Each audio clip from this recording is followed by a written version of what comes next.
ఇది కేవలం సమాచారంగా మాత్రమే భావించండి. వైద్య నిపుణులను సంప్రదించండి. మానసిక సమస్యలకి హోమియోపతి మందులు ఉన్నాయా?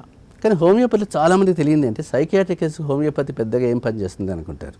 బట్ హోమియోపతి మేజర్గా ఎఫినిటీ ఉండేది సైకియాట్రిక్ కేసెస్ పైన, మెంటల్ సిమ్టమ్స్ పైన. అంటే మీకు హోమియోలో డ్రగ్లో ఏదైనా మీరు ఓపెన్ చేసినప్పుడు homeopathy material medica mind symptoms ఎక్కువ చెప్తారు వాళ్ళు. ఫస్ట్ మైండ్ సిమ్టమ్స్ ఉంటాయి, ఫియర్,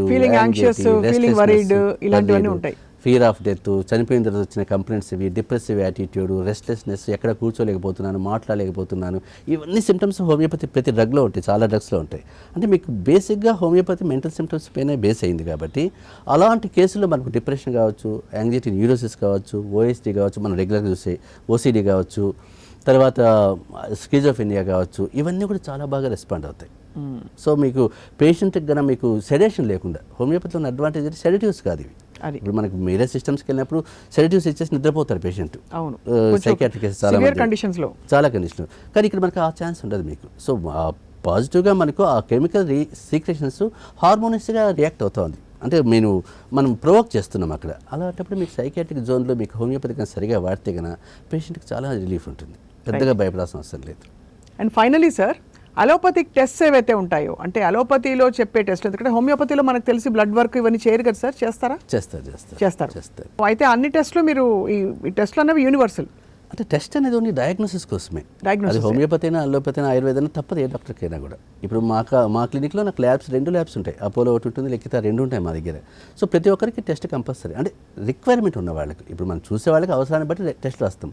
టెస్ట్ వల్ల మనకి ఏంటంటే ప్రోగ్నోసిస్ తెలుస్తుంది, అంటే ఆ పెథలాజికల్ కండిషన్ ఏంటో అర్థమవుతుంది. ఇప్పుడు మీకు టెస్ట్ తెలియదు అనుకోండి, డిస్క్ ప్రాబ్లమ్స్తో మన పేషెంట్ వచ్చాడు అనుకుందాం, అసలు డిస్క్ బల్జ్ అయ్యింది, ప్రొట్రూజన్ అయ్యింది, లోపల ఎంతవరకు వెళ్ళిందా మనకి ఎంఆర్ఐ చూస్తే కానీ అర్థం కాదు. ఎంఆర్ఐ చూడు కూడా బ్లైండ్గా ఇచ్చామనుకోండి, రేపు ఆ పేషెంట్కి ఏమైనా కావచ్చు. అది ఆ డాక్టర్ నెగ్లిజెన్సీ అంటారు తప్ప హోమియోపతి డాక్టర్ కాబట్టి టెస్ట్లు ఏం చేయలేదు అని చెప్పే ఛాన్స్ లేదు మీకు. అది హెచ్ఐవి పేషెంట్ అనుకుందాం, CD4 కౌంట్ చూడాలి మనం.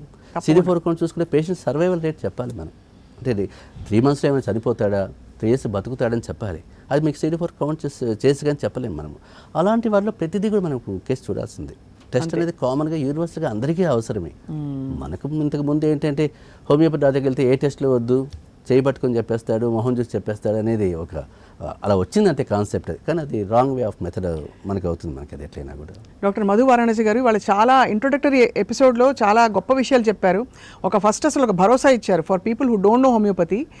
రాబోయే నెక్స్ట్ ఎపిసోడ్లో మనం దీర్ఘకాలిక వ్యాధులు, ముఖ్యంగా చాలా మొండిగా మనం చేతులు ఎత్తేసిన HIV అండ్ అలాగే క్యాన్సర్ లాంటి మహమ్మారి వ్యాధులకి హోమియోపతిలో ఉండే పరిష్కారాల గురించి మాట్లాడదాం. Thank you very much sir.